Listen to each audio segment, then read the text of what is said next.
ఆషాఢ మాసం సందర్భంగా GRT jewellers లో స్పెషల్ ఆఫర్స్ పెట్టినట్లు మేనేజింగ్ డైరెక్టర్ ఆనంద్ రాధాకృష్ణన్ వెల్లడించారు. నాణ్యతకు నైపుణ్యానికి జిఆర్టీ కేర్ ఆఫ్ అడ్రస్ అన్నారు. ఆషాఢ మాసం షాపింగ్ ఎప్పటికీ పూర్తి కాదని ప్రతి కొనుగోలులో కస్టమర్లకు బహుమతులు అందిస్తున్నామని అన్నారు. పాత బంగారు ఆభరణాలు మార్చుకునే వారికి ప్రత్యేక అవకాశం కూడా ఉందని అన్నారు.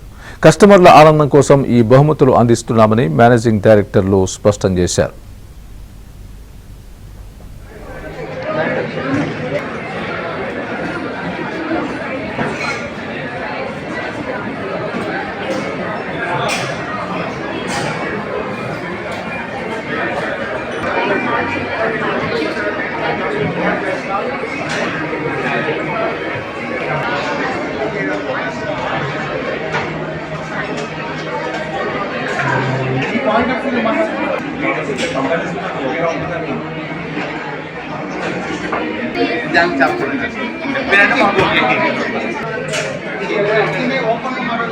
ఓపెన్